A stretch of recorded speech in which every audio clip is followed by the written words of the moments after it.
अस्सलाम वालेकुम friends, welcome back to my YouTube channel. आज हम जो है वो एक टेंशन मेंबर डिज़ाइन करेंगे।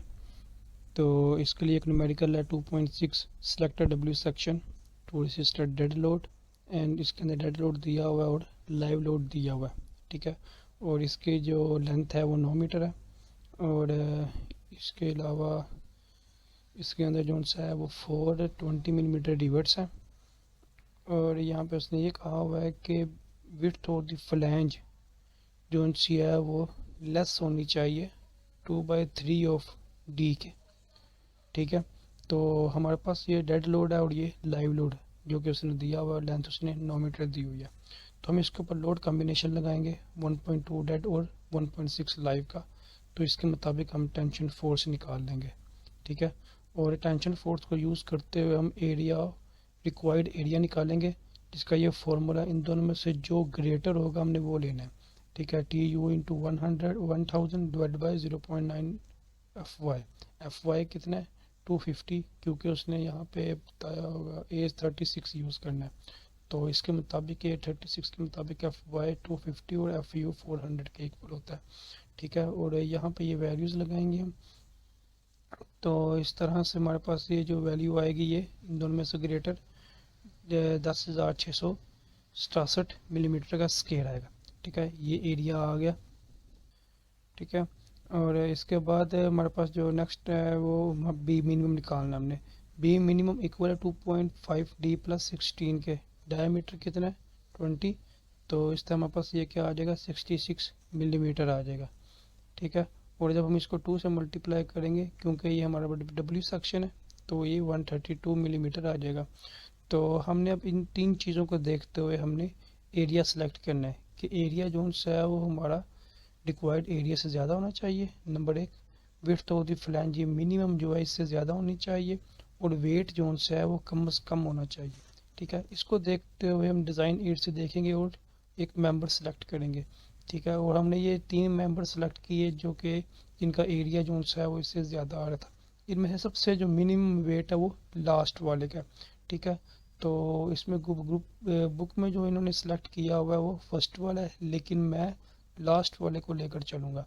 ठीक है। तो लास्ट वाले के मुताबिक देखें तो एरिया जो है मैंने ये लिख लिया। इसके मुताबिक इसका सारा डाटा जो है मैंने डिज़ाइन एड में से ले लूँगा।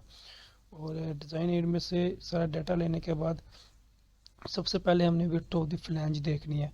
Width of the flange minimum width से जो है वो ज़्यादा होनी चाहिए। मिनिमम विड्थ कितनी है 132 है। विड्थ ऑफ द फ्लैंज कितनी है 181 है। तो पहला चेक ओके हो गया। उसके बाद नेक्स्ट जो है वो हमें उसने कंडीशन दी थी, जो कि इस क्वेश्चन के अंदर कंडीशन दी है कि हमारा विड्थ ऑफ द फ्लैंज जो है वो 2/3 डी से लेस होना चाहिए।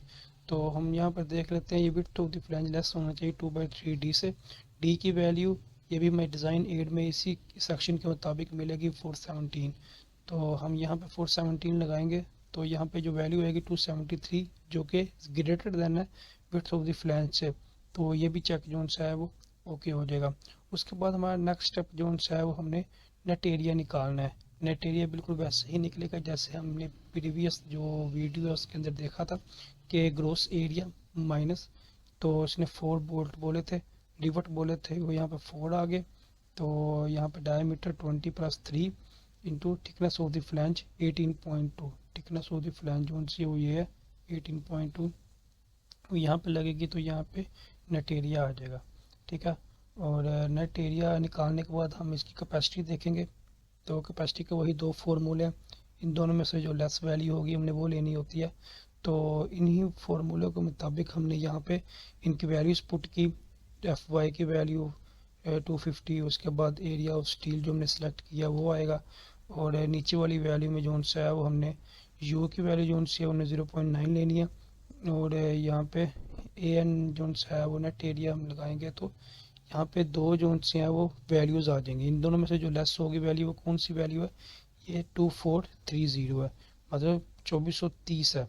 तो ये हमारी जो सी है वो ग्रेटर होनी चाहिए किससे, जो कि अप्लाई टेंशन फोर्स है। अप्लाई टेंशन फोर्स क्या है हमारे पास 2312। तो हमारा आ कौन सी वैल्यू रही है 2430। तो लिहाजा ये हमारा चेक भी ओके हो जाएगा। उसके बाद हमने जो है वो आर मिनिमम देखना है। आर मिनिमम क्या है, आर एक्स और आर वाई में से जो मिनिमम वैल्यू है वो 40.6 है। आर मिनिमम 40.6 आ गया, हमने वो वैल्यू स्लैंडरनेस रेशियो के अंदर लगा देनी है। L over R minimum, L कितना है 9000, आर मिनिमम 40.6, तो इस तरह ये वैल्यू आ जाएगी 2 to 1.6 जो कि लेस देन है 300 से। ये भी चेक ओके हो जाएगा। फिर हम अज्यूम करते हैं कि हमारे पास जो लोड साइकिल है वो 20,000 से कम है, ठीक है। और इस तरह से हमारे पास जो फाइनल सेक्शन जो बचता है हमारा वो ये वाला सेक्शन जिसके ऊपर सारे चेक जोन्स हैं वो ओके हो जाते हैं। तो इस तरह से हम जो है एक टेंशन मेंबर डिज़ाइन कर सकते हैं। तो इसके अलावा इसकी और कंडीशंस बनती हैं, वो ये कंडीशन है कि जब हमारे पास दो जोन्स हैं वो लोड इकट्ठे आ जाए, टेंशन फोर्स भी आ रही हो और कंप्रेशन फोर्स भी आ रही हो। फिर उसके ऊपर ये तीन केसेस आते हैं। पहला केस ये वाला केस है कि अगर हमारे पास जोन्स है वो 75% कंप्रेशन जोन्स है वो ज़्यादा है टेंशन से, ठीक है, तो फिर हम इसको कंप्रेशन में डिज़ाइन करते हैं, पहला केस। दूसरा केस ये है कि अगर हमारे पास जो टेंशन फोर्स जोन्स है उसका 10% अगर हम लेते हैं वो ज़्यादा आ रहा है कंप्रेशन फोर्स से, फिर हम उसको टेंशन में डिज़ाइन करते हैं।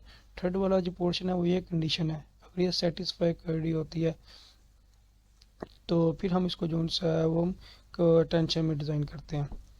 तो उसके बाद ये चौथा केस आता है कि अगर पहला और पहले से लेकर तीसरा जो है वो सेटिस्फाई ना हो रहे हो तो फिर हम इसको कंप्रेशन में डिज़ाइन करते हैं। ये चार केसेस हैं, ठीक है। तो हम यहाँ पे अभी हमारे पास ये एग्जांपल है, वो कह रहा है कि कंप्रेशर फोर्स भी इसके ऊपर आ रही है और टेंशन फोर्स भी आ रही है। हम इसके ऊपर ये तीनों केसेस जो हैं वो लगा कर देखेंगे।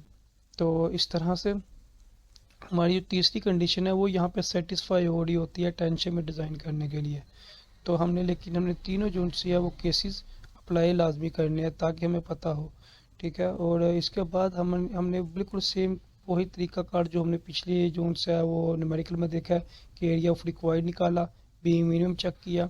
उसके बाद हमने चैनल सेक्शन जो है उसमें गए और डिज़ाइन एड में वहाँ पे हमने दो चैनल सेक्शन ले लिए, ठीक है। ये दो चैनल सेक्शन है, उसका सारा डाटा उठाया। सारा डाटा उठाने के बाद हमने बी मिनिमम का चेक लगाया।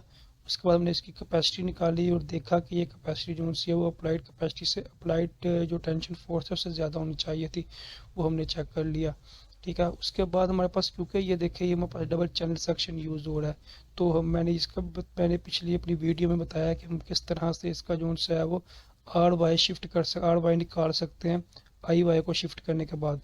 तो इस तरह से हमारा आर वाई जो है वो हम बिल्कुल उसी तरीके से निकालेंगे जिस तरह से हमने पिछली वीडियो में निकाला है, ठीक है। और आर वाई निकालने के बाद देखेंगे दोनों में से मिनिमम कौन सा है, आर वाई मिनिमम है या आर एक्स मिनिमम है, वो हम लेकर हम स्लेंडरनेस रेशियो निकाल लेंगे, ठीक है। लेकिन इसके बाद हमने यहाँ पे कंप्रेशन टेस्ट भी लगाना होता है, कंप्रेशन चेक लगाना होता है। उसके ये फार्मूलाज है जो कि कंप्रेशन चेक के होते हैं। तो जिसमें कंप्रेशन फोर्स जो सी है वो हम देख कंप्रेशन कैपेसिटी निकालते हैं मेंबर की, वो हमारी कंप्रेशन फोर्स से ग्रेटर होनी चाहिए, pi E divided by E L over R का होल स्क्वायर, ठीक है। ये हमारे पास यही स्लेंडरनेस रेशियो ये वाली जो सी है, तो क्या स्लेंडरनेस रेशियो यहाँ पे आ जाएगी इसका स्क्वायर, और ये जो है मॉडुलस ऑफ इलास्टिसिटी या पाई आर का स्क्वायर ये वैल्यू आ जाएगी, ठीक है। ये वैल्यू हमारी जो है वो ग्रेटर देन होनी चाहिए 0.44 एफ वाई से। और इसके बाद हमारा फाइव एफ सी आर हम निकालते हैं। तो वो हमारे पास इसको निकालने यहाँ पे वैल्यूज़ पुट करेंगे हम एफ वाई और एफ ई। तो वैल्यूज़ पुट करने के बाद हमारे पास जो ये आंसर आएगा वो 123.47 है। तो इसके बाद हम जो है वो ये जो कंप्रेशन फोर्स है हम वो निकालेंगे, जो कंप्रेशन कैपेसिटी है इसकी।